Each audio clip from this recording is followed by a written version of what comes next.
आणि गुढीपाडव्याच्या दिवशी पहिला माझा व्हिडिओ टाकला, त्याच्यामुळे येत्या गुढीपाडव्याला 6 वर्ष पूर्ण होती. Hello friends, welcome back to the channel. मी अम्या तुम्हा सगळ्यांचं आपल्या चॅनलमध्ये मनपूर्वक स्वागत करते.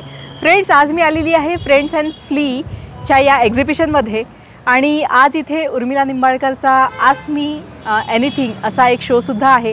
तर आपण सगळ्यात आधी हे एक्झिबिशन बघणार आहोत आणि नंतर तो शो अटेंड करायला जाणार आहोत. तर चला.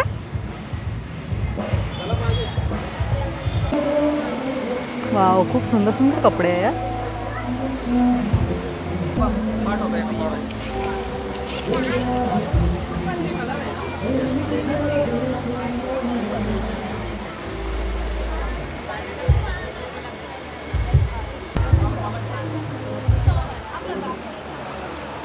रिपीट नाही होऊ शकत. इन्फ्लुएन्सर आहोत का तुम्ही? हो. किती सुंदर आहे बघा. हँडमेड आहेत, वॉशेबल आहेत. 750 राईट. किती सुंदर आहे. कार्ड नाही आहे आमच्याकडे. ओके. इंस्टाग्राम आयडी आहे. ओके. इंस्टाग्राम आयडी हां, चक्रा_कृती.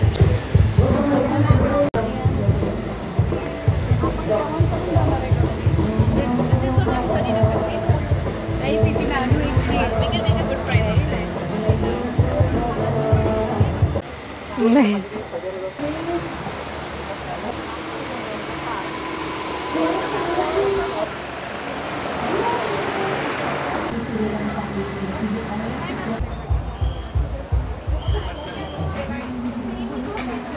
चला आता आपण आज जाऊया. आता वेळ संपलेली आहे आणि उर्मिला आलेली आहे. आणि या प्रवासाबद्दल काय सांगशील? आपल्याला शिकायला नाही मिळणार. आणि मग प्रायोगिक रंगभूमीमध्ये मी होते. जागर नावाची नाट्यसंस्था होती, तिथे खूप शिकायला मिळालं आणि खूप वेगवेगळ्या नाटकांतून कामं केली. त्याच्यानंतर प्रोफेशनली जेव्हा ग्रॅज्युएशन झाल्यानंतर बाहेर पडले, फर्ग्युसनमध्ये मी होते. त्यानंतर चित्रपटांमध्ये मग ते टिपिकल जे पोर्टफोलिओ करायचं आणि त्या काळी सोशल मीडिया नव्हता ना, त्याच्यामुळे असे माझा सोशल मीडिया चेक करा असं जे सध्याचे ॲक्टर्स करतात तसं नव्हतं. त्यामुळे असे आपले फोटोज, त्याच्या मागे स्टिकर, तुम्हाला फोटो आवडल्यास ऑडिशनला बोलवायसाठी तो नंबर वगैरे असं सगळं असायचं. उंची, वजन, वय लिहिलेलं असायचं आणि मग ते सगळीकडे द्यायचं. आणि मग भरपूर असंख्य ऑडिशन्स दिल्या आणि मग त्यानंतर वेगवेगळ्या मालिका आणि चित्रपटांमधून काम करायला मिळालं आणि खूप भरभरून लोकांचं प्रेम मिळालं. त्याच दरम्यान एक साधारण 2012-13च्या दरम्यान मी स्वतः खूप रिलिजियसली यूट्यूब पाहते. म्हणजे मी एक उत्तम प्रेक्षक आहे. मी अशा कॉन्टेंट क्रिएटर्सना फॉलो करते की जे एकटे होते, मग त्यांना कुठेतरी प्रपोज केलं, मग त्यांचं लग्न झालं, मग त्यांची 2-2, 3-3 पोरं आहेत, तरीही ते अजूनही कॉन्टेंट करतात आणि त्यांचे चॅनल्स मी फॉलो करते. त्यामुळे त्यांच्या जर्नीज मी बघितलेल्या आहेत. इव्हन इमेज कन्सल्टन्सी नावाचा कोर्स असतो, असं काहीतरी शिक्षण असतं, हेही मला यूट्यूबमधून कळालं. आणि त्याच्यामुळे मला प्रचंड आकर्षण होतं पहिल्यापासून यूट्यूबचं, कारण की मीच यूट्यूब खूप पाहते आणि त्याच्यामुळे तेव्हापासून डोक्यात होतं की आपण काहीतरी करायला पाहिजे. पण जेव्हा तुम्ही मालिका करता किंवा कोणती पण कमिटमेंट, तेव्हा तुम्ही अंडर कॉन्ट्रॅक्ट असता आणि मग तुम्ही कायद्यामध्ये जेव्हा अडकलेला असता तेव्हा ते काम पूर्ण होईपर्यंत दुसरं काही करता येत नाही. त्यामुळे मी वाट बघत होते की काहीतरी नवीन करता येईल आणि फायनली नुसता एक चॅनल मी उघडून ठेवलेला, त्याच्यात मी काहीच केलं नाही. 2018मध्ये नव्याने एक दुसरा चॅनल काढला आणि गुढीपाडव्याच्या दिवशी पहिला माझा व्हिडिओ टाकला, त्याच्यामुळे येत्या गुढीपाडव्याला 6 वर्ष पूर्ण होती. वंडरफुल. काय बात आहे. तर उर्मिला, आपण येऊन एका महत्वाच्या मुद्द्याकडे. आता खरं तर मुली शॉपिंग करतात ही टेंडन्सी आहे आजच्या समाजाची. गैरसमज आहे. हा, ऍक्च्युली हा गैरसमज आहे. शॉपिंग सगळेच करतात आणि फ्रेंड्स आणि फ्री मध्ये मला वाटतं सगळेच जण खूप छान छान शॉपिंग करतात. तर तूही काय शॉपिंग केली, तर तुला काय आवडलंय फ्रेंड्स आणि फ्री मध्ये? हो, मला असं वाटतं की खूप वैयक्तिक आपले प्रेफरन्स असतात. काही जण असे कपडे म्हणजे एक सेकंड, नवीन घरं घेऊ आपण, कपाट वगैरे देऊ, पण कपडे पाहिजेत असं असतं. काहींकडे जे ज्वेलरी सगळ्यांचं कलेक्शन. Oh my God. तर आपल्याला जे आवडतं, मला असं वाटतं बरोबर आपण कोणत्याही प्रदर्शनामध्ये एक्झिबिशन मध्ये गेलो. मागच्या वर्षी पण सेम झालेलं माझा फ्रेंड्स अँड फील्डला. मला सांग की कोणत्या साड्या आणि कुठचे ड्रेसेस उचलू आणि काय काय आहे तिथे असं झालेलं. आणि ऑफकोर्स आई झाल्यानंतर मात्र ना ते सगळं सुख आपल्या बाळापाशी येऊन जे थांबतं असं अथांगलाच घेण्याच्या याच्यामध्ये मी इतके होते. तर यावेळी पण मी काल वेगवेगळे टी शर्ट्स घेतले. कमाल असे सगळे आईवर निर्भर वगैरे असे काही छान स्टॉल्स आहेत. म्हणलं अथांग शेपूट असल्यामुळे ते परफेक्ट जातं, त्यामुळे त्याचं शॉपिंग केलं. आणि ना मला कोणत्याही प्रदर्शनामधून मला खरं प्रदर्शनांवरती एक वेगळा व्हिडिओ करायचा माहिती का. एवढे एक्झिबिशन्स आणि प्रदर्शनातून मी खरेदी करते, कारण मला असं वाटतं की ना खूप असंख्य ब्रँड्स आणि वेगवेगळे टेक्सटाईल्स, वेगवेगळे छोटे छोटे लोकल बिझनेसेस ते आपल्यापर्यंत पोहोचू शकत नाहीत. कारण आपण किती असं सोशल मीडियावरती सर्च करणार किंवा किती गुगल करणार. आणि खूप कमाल कमाल घरात बनवणारे लोक इतक्या अफोर्डेबल रेंजमध्ये आपल्याला परवडेल अशा ड्रेसेस, ब्लाऊज, साड्या, त्याच्यानंतर घर सजवण्याच्या वस्तू, पेंटिंग्स, इतक्या छोट्या छोट्या गोष्टी ते बनवत असतात ना की त्यासाठी मॉल गाठण्याची आणि टिपिकल होतं ना मग सगळ्यांकडे सेम राहतं. आपल्याकडे तो युनिकनेस नसतो किंवा हँडमेड गोष्ट मी त्या प्रदर्शनातून ते तिथून आणलं, ते हाताने बनवलेले. हे जे सांगण्यात जी एक वेगळी मज्जा असते, शायनिंग खाता येते, ते फक्त एक्झिबिशन मधून खरेदी केल्यानंतरच करता येते. अगदी बरोबर आहे. सो आता मी प्रेक्षकांकडे जाणार आहे. प्रेक्षकांच्या मनात असंख्य प्रश्न आहेत. सो आता कुणाकुणाला प्रश्न विचारायचे आहेत त्यांनी हात वर करायचा, त्यांच्याकडे मी येणार आहे. Okay, can we have the mic please. आधी तुम्हाला नाव सांगायचंय आणि तुमचा प्रश्न. स्नेहा, माझं नाव स्नेहा. फर्स्ट ऑफ ऑल तुझीच स्टोरी मी आता एक्सेप्ट केली आहे ना. ऍक्च्युली मी जगातलं खूप म्हणजे जेव्हापासून युट्यूबवर मी पाहते ना, मी फॉलो करते. आणि अथांग, जसं की सुकीर्त दादा, तुम्ही सगळे असं फॅमिली मेंबर आहात असंच वाटतं आणि खूप छान वाटतं. आणि एक गोष्ट सांगू, तू जशी युट्यूबवर दिसते ना त्यापेक्षा कमाल इथं दिसत आहे. खूप भारी. हे बघा, खूप थँक्यू. पण हे खूप क्लिशे वाक्य आहे, पण ऍक्च्युली ज्यांना सगळीकडे असं छान छान दिसण्याची सवय असते ना ज्यांच्या दृष्टीमध्ये, त्यांना सगळीकडे असं सगळं इतकं गोड दिसतं आणि सौंदर्य दिसतं. पण ज्यांना असं एक काय हे असं त्यांना सगळीकडेच ते तसंच दिसतं. त्यामुळे ते क्लिशे वाक्य जरी असलं तरी ऍक्च्युली ब्युटी ही समोरच्याच्या बघण्यात आणि त्या नजरेमध्येच असते. त्यामुळे थँक्यू. आणि असा मेकअप केला की सगळे चांगले दिसतात. आणि खरंच बरं का, बेसिक जे गोष्ट मी शिकली ना मेकअपची, मला काहीच येत नव्हतं. तुझा जो सुरुवातीचा बेसिक मेकअपचा जो व्हिडिओ होता ना, तो पाहूनच मी हे सगळं शिकली. Thank you so much. आणि मला एकच विचारायचं, मला पण एक बाळ आहे आणि माहितीये का त्याचं नाव पण मला अथांगच ठेवायचं होतं तुझ्या मुलाचं ऐकून, बट गुरुजींमुळे मला ते जमलं नाही. But still it's okay. मला हेच विचारायचं, तुझं आणि अथांगचं बॉन्डिंग कसं आहे? मी ऑब्सेस्ड आहे अथांगशी असं म्हटलं चालेल. म्हणजे उलट मला असं सगळे म्हणतात की तू आता जरा चिल मार, आता तू जरा बाहेर पडू शकतेस. ऍक्च्युली गंमत काय, मी स्वतःला खूप पुण्यवान समजते. मी खूप प्रिव्हिलेज्ड आहे की जोपर्यंत अथांग मोठा होतोय, म्हणजे मी प्रेग्नंट झाले तोपर्यंत चॅनल खूप छान ग्रो झाला. त्याच्यामुळे मला ना आमचा स्टुडिओ, युट्यूबर्स, क्रिएटर्स शक्यतो स्वतःच्या घरातूनच शूटिंग करतात. त्याच्यामुळे मी सतत त्याच्या सहवासात असते वर्क फ्रॉम होममुळे. त्यामुळे मी सारखी त्याला दिसत असते, तो मला सारखा दिसत असतो. त्याच्यामुळे असं इतर असं थोड्या थोड्या वेळाने मी काम करते आणि परत त्याच्याशी खेळायला येते, परत काहीतरी लिहायला जाते, परत वरती स्टुडिओतून मग परत खाली येते आणि परत काहीतरी आम्ही बुक वाचतो. मग त्याला काहीतरी त्यानं राडा घातलेला असतो तो मी परत पाहते. त्याच्यामुळे काय झालंय, मला खूप फारशी सवय नाही त्याला सोडून राहण्याची. त्याच्यामुळे मी त्याला म्हणते ते आईचं शेपूट, पण ऍक्च्युली खरं तर मी त्याचं शेपूट आहे. Thank you so much. खूप छान वाटतंय तुला इथे पाहून. Thank you Sneha. Thank you Sneha. Okay, so next one. कोणाला काही प्रश्न आहेत अजून? त्यांनी हात वर करायचा आहे. एनीवन? येस. ऍक्च्युली रिअलाइजच नाही होतं, खरोखर बघते का युट्यूब चॅनलवरती असं सुरू करते, नमस्कार मंडळी, आपण उत्तरच असे करूया नंबर 1. तुम्हाला कसं वाटेल? खूप छान वाटतंय. ऍक्च्युली आत्ताच मला एक बाळ झालंय. मला एक प्रश्न विचारायचा आहे की आता ऍक्च्युली सगळंच माहितीये, प्रत्येक व्हिडिओमध्ये तर तू डिटेल म्हणजे एवढं सगळं फॅमिली सारखंच सगळं सांगत असतेस, त्यामुळे सगळंच माहिती आहे. त्यामुळे असं काही सजेस्ट क्वेश्चनच नाही पडत आहे की तू एवढं सगळं डिटेलमध्ये सांगितलेलंच आहेस. तरी पण एक प्रश्न आहे की म्हणजे ज्या डिलिव्हरी नंतर, आता माझं बेबी 10 लागला आता, तर मग पीपल रिसोर्सेस नसताना मॅनेजमेंट कसं करायचं, करिअरचं अदरवाईज हॉबीजचं, तर हे मॅनेजमेंट कसं करू शकतो आम्ही? छान प्रश्न आहे आणि सगळ्यांनाच पडतो असाच प्रश्न आहे हा. थोडक्यात उत्तर देणं अवघड आहे, पण मला असं वाटतं आता याला 2-3 गोष्टी आहेत. सगळ्यात महत्त्वाचं म्हणजे ना, बाळ पहिल्या वर्षात तर बाळ अगदीच आपल्यावरती अवलंबून असतं. म्हणजे आईशिवाय म्हणजे त्याचं खाणं जगणं सगळंच आईच करत असते ना, त्याच्यामुळे दूध पण सगळ्याच गोष्टी बाळाच्या आईवरती अवलंबून असतात. त्याच्यामुळे मला असं वाटतं की सगळ्या गोष्टी लवकरात लवकर सुरू करण्याची घाई करू नये असं मला वाटतं. मी कॉन्टेंट क्रिएटर असल्यामुळे आणि मी घरातून करत असल्यामुळे मी मध्ये खूप गॅप पण घ्यायचे व्हिडिओज करण्यासाठी. आणि मी बल्कमध्ये व्हिडिओ जर केला, म्हणजे एक दिवस शूटिंग लावलं, 2-3 व्हिडिओ केले की मग खूप दिवस मी खूप निवांत असायचे. आणि त्याच्यामुळे मी अशी रोज उठून बाळाला सोडून कुठे जात नसायचे. त्यामुळे माझ्यासाठी ते सोपं गेलं. अशाच पद्धतीनं जे लोक घरातून काम करत असतील त्यांनाही कदाचित सोपं जात असेल. पण मला असं वाटतं की पहिल्या वर्षी तर आईची तब्येत आणि बाळाची तब्येत याच्याकडे फोकस करावं, कारण की शरीर भरून येणं खूप गरजेचं आहे आणि बाळ पण सुदृढ असणं.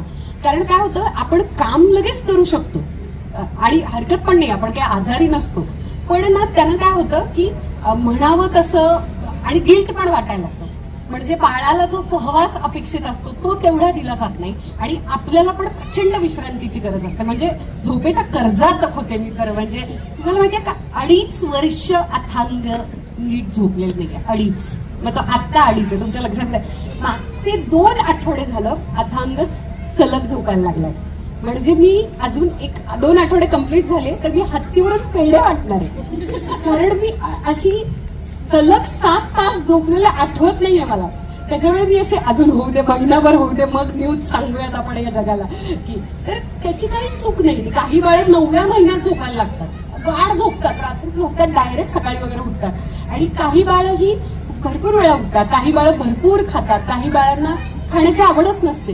त्याच्यामुळेच ती तुलना ऍब्सोल्युटली पॉसिबलच नाहीये. कारण प्रत्येक बाळ वेगळं आहे, प्रत्येक आई वेगळी आहे, प्रत्येक घराचं कल्चर पण वेगळं आहे. मदत करणं न करणं, कारण की तेवढा सहवास नसेल तर तुम्हाला जर बाहेरून जर खूप हेल्प नसेल मिळत तर मला असं वाटतं खूप कामाच्या मागे न लागता थोडंसं स्वतःचं शरीर आणि बाळाकडे लक्ष द्यावं आणि मग होतंय सगळं. जरी गॅप म्हटला तरी बायकांना सगळं कॅच करता येतं आणि सगळं आपल्याला परत एकदा पैसे कमवता येतात, अपडेट पण राहता येतं, वजनही कमी होतं. सगळ्याची घाई करू नये असं मला वाटतं. मी एवढंच सांगेन, जर चॅनल सुरू करायचं असेल तर 3 व्हिडिओ बॅक टू बॅक लवकरात लवकर टाकावे. कारण पहिल्या 3 व्हिडिओजला युट्यूब नवीन चॅनलला प्रचंड पुश करतं. मी या पॉइंटकडे येणारच होते उर्मिला की एक्झॅक्टली जर नवीन कोणी इथे आहे ज्यांना चॅनल ओपन करायचा, तो चॅनल कसा ग्रो करावा, कॉन्टेंट कसा असावा आणि कुठल्या वेळी तो अपलोड केला पाहिजे, असे काही बेसिक नॉलेज जर आम्हाला तुझ्याकडून मिळालं तर आम्ही खूप स्वतःला भाग्यवान समजू. येस, नक्की नक्की. मास्टर क्लास कधी येणार याचं काही अपडेशन आहे की we both will do the? Definitely. काय होतं, आपण प्रत्यक्षात करतो ना मास्टर क्लास. कारण मला आपण लॉकडाऊन मध्ये खूप सारे ऑनलाईन कोर्सेस केलेत ना, त्यामुळे मला झालं की आता काहीतरी ऑफलाईन करूयात छान. आणि ना सगळ्या प्रश्नांची उत्तरं देता येतात, आपल्याला काय म्हणायचं ते समजावून सांगता येतं. त्याच्यामुळे मी आणि सुकीर तो ऑफलाईन शक्यतो कोर्सेस करतो. पण आता येईलच लवकरच, जरा उकाडा आणि उन्हाळा परीक्षा सगळ्या संपल्या की. आणि थँक्यू मॅम. चॅनल मला तर असं वाटतं की ना मराठीमध्ये खूप कमी चॅनल्स आहेत आणि खूप कमी कॉन्टेंट आहे. तुम्हाला माहितीये, जर मराठीतला सगळा कॉन्टेंट आपण जर बघायचं ठरवलं सगळ्या, तर तो फक्त 2 ते 3 महिन्यामध्ये संपेल. माहितीये तुम्हाला, एवढा कमी कॉन्टेंट आहे. आणि डिमांड जास्त आहे, सप्लाय कमी आहे. कारण की गुगल सुद्धा रिजनल लँग्वेजेसना, मराठी भाषा, सगळ्याच प्रादेशिक भाषांना प्रचंड आधार देतो, सपोर्ट करतो अल्गोरिदम मध्ये सुद्धा. त्यामुळे मी सगळ्यांना जिथे जाऊ तिथे प्रोत्साहन देते की तुम्हाला जर युट्यूबमध्ये करिअर करायचं आहे, चॅनल काढायचं असेल तर आपल्या भाषेमध्ये करा. कारण की आपल्याला आपल्या भाषेमध्ये बोलताना मातृभाषेत विचारच करावा लागत नाही. आपल्याला जे वाटतंय, जसं काय जे होतंय ते सगळं आपल्याला व्यक्त करता येतं आपल्या भाषेमध्ये. आणि दुसरी गोष्ट, अल्गोरिदम आणि गुगल सुद्धा सपोर्ट करतात, त्याच्यामुळे वाय नॉट. आणि मार्केट डिमांड पण आहे. Yes girls, can you have the mic please? मला एक क्वेश्चन विचारत आहे. हां, ऍक्च्युली एखाद्या इन्फ्लुएन्स वरती कोण किती प्रेम करू शकतो ना. ऍक्च्युली मी इथे नसतो, आज माझी वाईफ इकडे असली असती, तिला तुला भेटायचं होतं ती आणि माझी मेवणी दोघं जण इकडे येत होते. त्यांचा एक ॲक्सिडेंट झाला आणि ते दोघं जण पडले. तर तिने मला इन्सिडेंट केलं की तुम्ही इकडे जावा. हां, शी इज फाईन. तिला लागलंय थोडंसं पायाला, तर एक्सरे वगैरे काढतायत ते, but she want to say hello to you, म्हणून मी फक्त इथपर्यंत आलोय.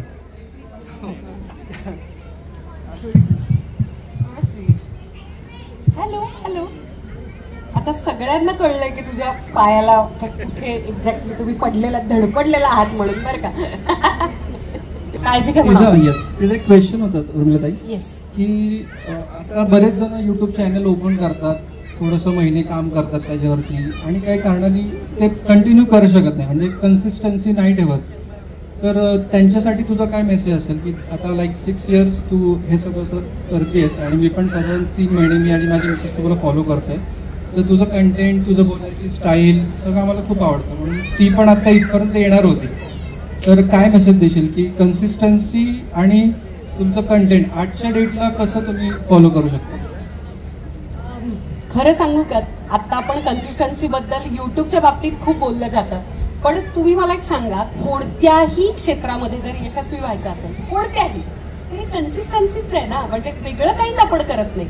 तुम्ही असं कोणताही जॉब असेल, कोणत्याही इंडस्ट्रीमध्ये तुम्हाला ग्रोथ हवी आहे, प्रोग्रेस हवी आहे, तर तिथे सगळेच जण सगळ्या क्षेत्रांमध्ये सातत्यानं आपलं बेस्ट देत असतात.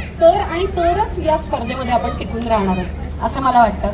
तर तोच अगदीच सेम नियम हा युट्यूबमध्ये पण लागू होतो. कारण की अल्गोरिदमला सुद्धा कळतं, युट्यूबला सुद्धा कळतं की जेव्हा एखादा कॉन्टेंट क्रिएटर हा खूप कन्सिस्टंटली कॉन्टेंट सेम डेला, साधारण सेम वेळेला रिलीज करतात, आणि तेव्हा अल्गोरिदम आणि युट्यूब सुद्धा खूप छान सपोर्ट करतं अशा क्रिएटर्सना.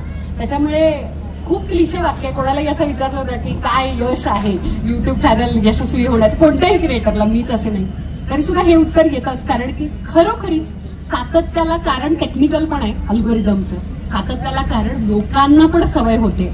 त्याचं कसं आहे माहिती का, मी एक खूप छान उदाहरण नेहमी देते.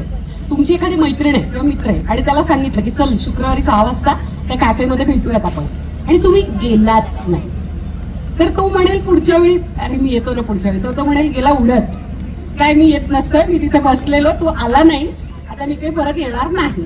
अगदी तसं ही जशी कमिटमेंट आहे तुमच्या मित्रमैत्रिणींसाठी तुम्ही केलेली, तीच कमिटमेंट म्हणजे प्रेक्षकांबरोबर आहे. ते तुमचे मित्रमैत्रिणी आहेत. तुम्ही सांगितलंय ना शुक्रवारी संध्याकाळी 6 वाजता भेटणार मी तुम्हाला, तर तुम्ही भेटायलाच पाहिजे, काहीही झालं तरीही. त्याशिवाय हे ग्रो होत नाही. करेक्ट. येस. माझी ही स्वतःची कंपनी आहे BN ब्युटी, ज्याच्यामध्ये आम्ही हनी आणि हनीचे बाय प्रोडक्ट्स आहेत, त्याच्यामध्ये स्किन केअर बनवतो, which is 100% pure medicated honey, ना की नॉर्मल हनी. आणि I would like to give you this, just give it a try. आणि ह्याच्यामध्ये मी एक प्लांट मी म्हणून एक इनिशिएटिव्ह आम्ही केलेलं आहे, त्याच्यामध्ये आम्ही मिस्ट्री फ्लावर सीड्स देतो. ते आम्ही प्रत्येक ऑर्डर बरोबर देतो, जे पण आम्ही देतो त्याच्यामध्ये, आणि we request people to plant it. तर जेव्हा ते प्लांट करणार, एक 5-6 महिन्याने जेव्हा ते फुल येणार, ते बी हॅपी टू सी, कारण माहीत नसतं ना कुठलं आहे त्याच्यासाठी. So would you like to try? I would like.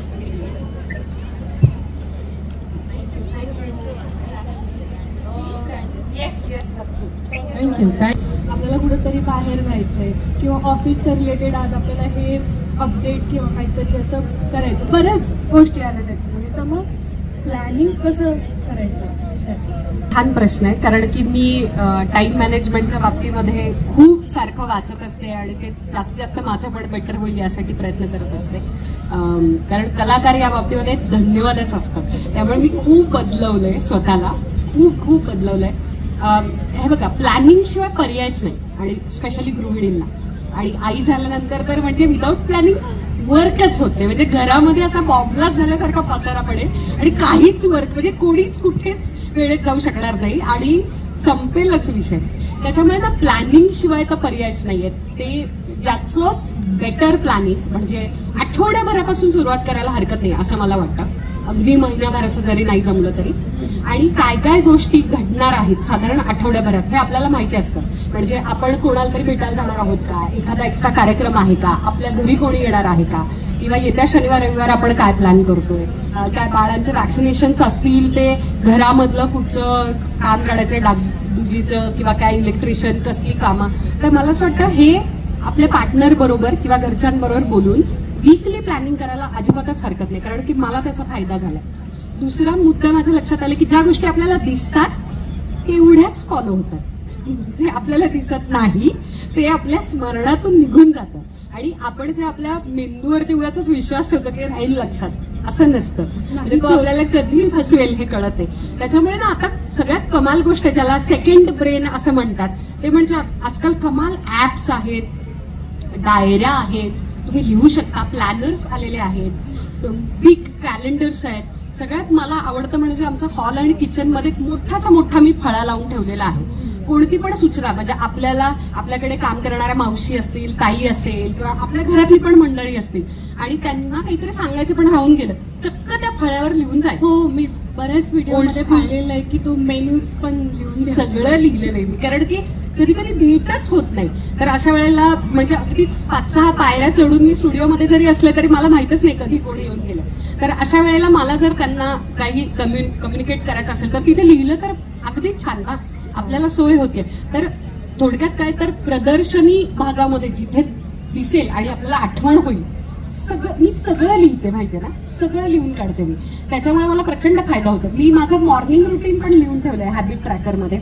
मी माझं नाईट रुटीन की रात्री झोपण्याच्या आधी काय करायचं असतं हे पण मी लिहिलंय, कारण विसरलं जातं. हातांगला ब्रश करणे, मॉइश्चरायझर लावणे, मेकअप काढणे, असं मी सगळं लिहिलेलं आहे. कारण की ते ऑलमोस्ट जी गोष्ट रोज केली जाते त्याची सवय होण्यासाठी हॅबिट ट्रॅकर सारखे अमेझॉनवरती मिळतं, लई स्वस्तात. आणि नसेल तरी आपल्या कागदावरती लिहावं आणि ते चिटकावं आणि पैसे वाचतात. एवढं काहीच फॅन्सीच विकत घेतलं पाहिजे असंही काही नाही. आणि ना त्या गोष्टी सगळ्या लिहिल्या ना की खूप सोप्या जातात आणि लिहिण्याची पण खूप उत्तम सवय लागते. लिहिण्यानं खूप गोष्टी आपल्याला जे असं अति विचार करून उगाच त्याचं काहीतरी मोठं केलेलं असतं बरोबर खूप सिम्प्लिफाय होतं. Writing is the key. Hello, so high, my name is Sonia. आणि मला आता असं वाटतंय की हे माझं स्वप्नच आहे अजून, की थोड्या वेळाने मी उठणार आणि असं वाटतं की हे स्वप्नातच मी हे सगळं केलंय. आम्ही तुला युट्यूबवरती बघतो की सगळ्या गोष्टी एवढ्या असं म्हणजे एवढ्या सोप्या करून सांगत असतात की असं वाटतं की तू आमच्याच घरातली कोणीतरी आहे. आणि आजकालचे मग बाकीचे चॅनल्स किंवा हिरोईन्सना आम्ही बघतो तर खूप ॲटिट्यूड असतो किंवा त्या प्रत्येक गोष्टी शेअर नाही करत. तू तुझ्या म्हणजे अथंगाविषयी सगळ्या गोष्टी, तुझ्या घरातल्या सगळ्या गोष्टी A to Z small even तू तुझी नो मेकअप स्किन सुद्धा तू शेअर केली असतं. हे सगळे करत नाही. तर तू काय सांगतेस याबद्दल, काय रहस्य या सगळ्याचं एवढं डाऊन टू अर्थ राहण्याबद्दल? नाही, मला आहे ना आधी बाकीच्या कलाकारांची बाजू घ्यायची आहे. कारण की ना हा अतिशय वैयक्तिक प्रश्न आहे बरं का, की कोणाला काय कितपत लोकांच्या समोर यायचंय. आणि मी त्याच्यावरती मी प्रायव्हसी आणि याला खूप रिस्पेक्ट करते. त्याच्यामुळेच मी पण डेली व्लॉग करत नाही की मला रोजच्या सगळ्या गोष्टी मलाही शेअर करायला. आजकाल माझं घर खूप लोकांना मी कुठे राहते आणि कसं दिसतं माहित नाही, मी दिवसभरात एक्झॅक्टली काय करते माहिती. त्यामुळे लोकांना मी लई काम करते असं वाटतं, किंवा मी आणि सुकृत अजिबातच भांडत नसू असं वगैरे वाटतं लोकांना. आणि मी असं अजिबात रोज उठून काम वगैरे असं अजिबात करत नाही. तर ते ना थोडक्यात काय झाकली मूठ 1.25 लाखाची. कधी कधी काही गोष्टी त्या मिस्टिरियस असणं त्याच्यामध्ये पण सौंदर्य असतं.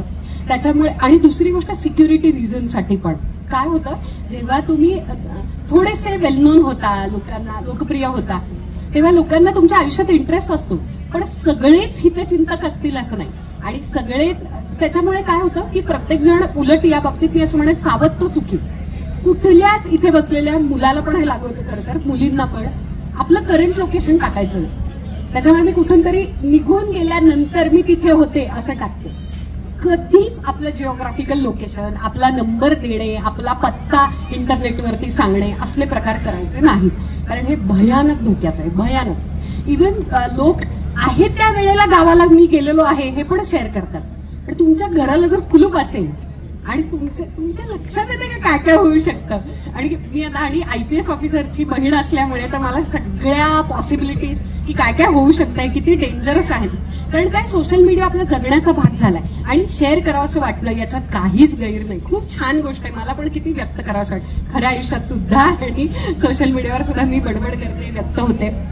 पण आपल्या सावध सुखी म्हणून स्त्रियांनी पण, मुलींनी, सगळ्यांनी, इव्हन आपलं बाळ एकदम करंट लोकेशन, एकदम एक्झॅक्टली काय चाललंय, काय तर एवढं करण्याची खरंच गरज नाही.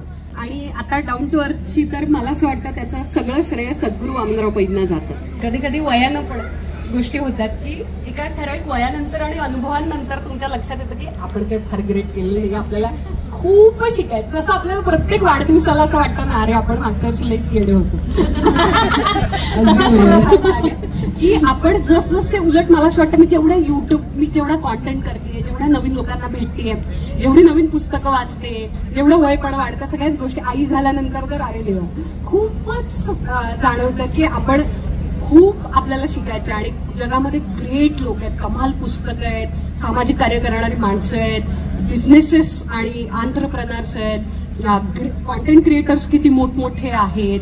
इतक्या गोष्टी शिकण्याजोग्या असतात की त्या तुम्हाला जागेवरती ठेवतात. आणि मी म्हटलं तसं की सद्गुरू वामनराव पै ते काहीच लागून नाही घेतलं की बाई प्रेम आनंद वाटतो, पण मी आता खरं सांगते की ना ते इंडस्ट्रीला पण मी याचं क्रेडिट देते की इतका उंच आणि इतकं खाली तळाशी काढून टाकण्यापर्यंत सगळं झालेलं आहे की आता त्याचं म्हणजे युट्यूब चॅनल माझी व्हॅल्यू नाही ठरवू शकत.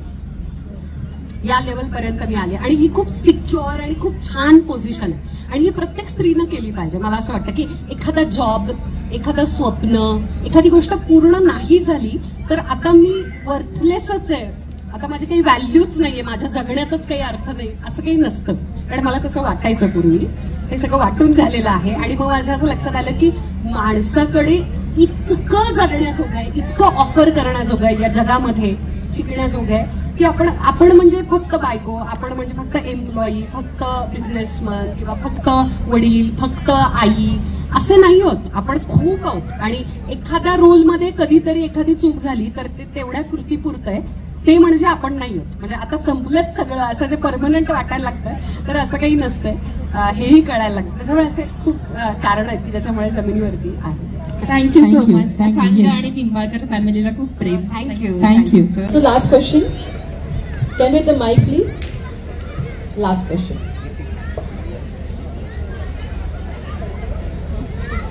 Hello. लास्ट क्वेश्चन तर नाही आहे, मला फक्त एक सांगायचं आहे की मी उर्मिला मॅमची स्टुडंट आहे, अमेया वैद्य. आणि माझं एक चॅनल आहे अमेया वैद्यच्याच नावाने, माझ्याच नावाने आहे. आणि मी ज्यांना उर्मिला निंबाळकरचा मास्टर क्लास अटेंड करायचा असेल त्यावर मी व्हिडिओसुद्धा केलेला आहे, तर तो जाऊन नक्की बघा. ज्यांना काही प्रॉब्लेम्स असतील, काही क्लासबद्दल विचारायचं असेल तर त्या सगळं काही मी त्यामध्ये दाखवलेलं आहे. आणि मला सांगायचं आहे उर्मिला मॅडम की आता 3000 सबस्क्रायबर्स पूर्ण झालेले आहे आणि 4 लाख म्हणजे व्ह्यूजसुद्धा मिळालेले आहेत. So thank you. ही आपली तिसरी भेट आहे. 2 वेळा भेटलेलो आपण क्लासमध्ये आहे आणि ही 3री वेळा मी तुला भेटते आहे. I am so happy. Thank you so much. Thank you. चला, म्हणजे तुझ्या तोंडून आलं चांगलं झालं की क्लास कसा आहे म्हणून. क्या बात आहे. तर जोरदार टाळ्या झाल्या पाहिजेत. सो आता खरं तर तुम्ही बसलात आणि छान भेटायला आलात एवढा वेळ कर. पेशन्स बाबा. थँक्यू. थँक्यू.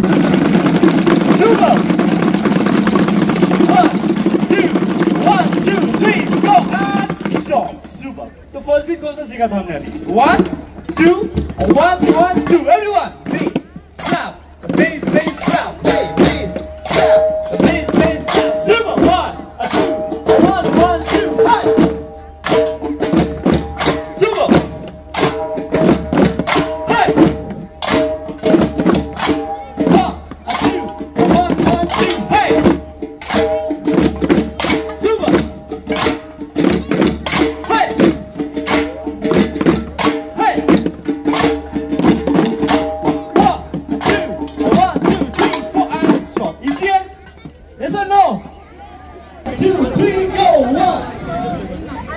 हे आपण आज खाणार आहोत.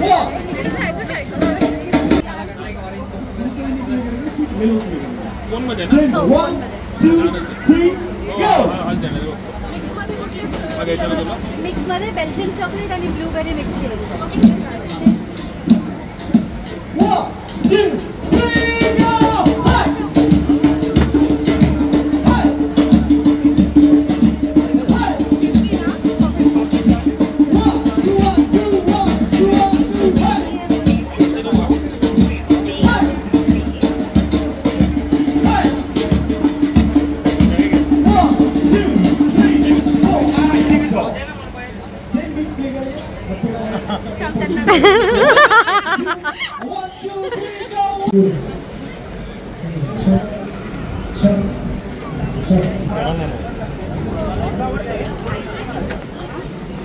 चलिए पुणेकर आइए, आगे आइए।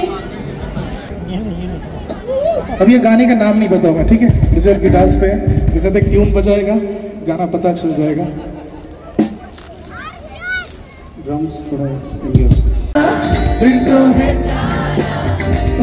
क्या लेके जाइए दिल्ली ये बता।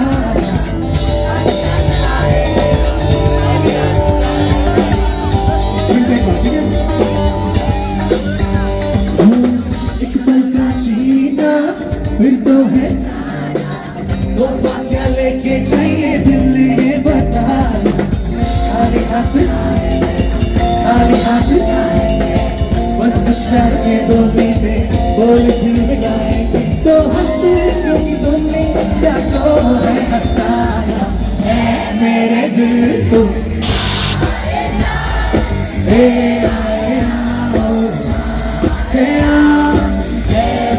दिल को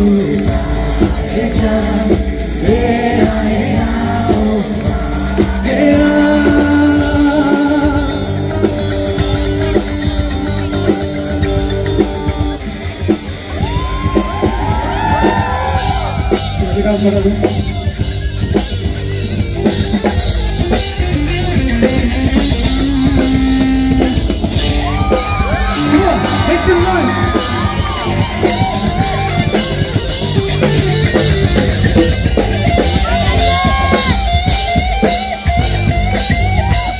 Go on, join your hands.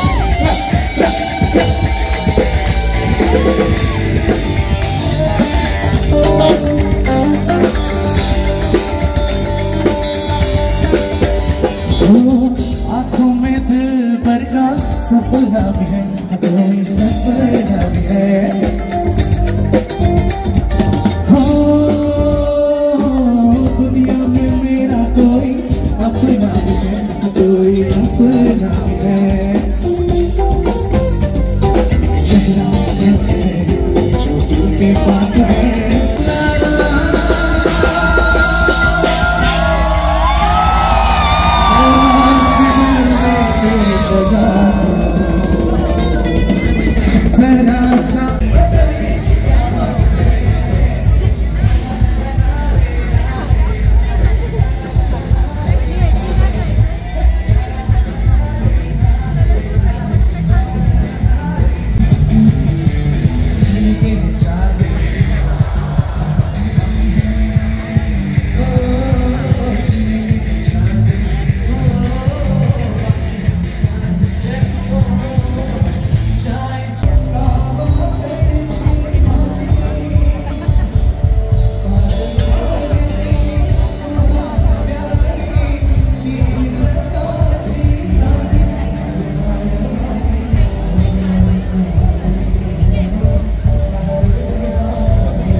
ये इतना सा इनफ है आपका हाफ फेस कवर करने के लिए। That's why we recommend only 2 drops of it. Okay, royal bee jelly वाला ये लगा लो एंड दैट्स इट। अगर आपको मॉइस्चराइजर लगाना है तो आप लगा सकते हो, अदरवाइज प्राइमर के साथ चालू हो जाओ।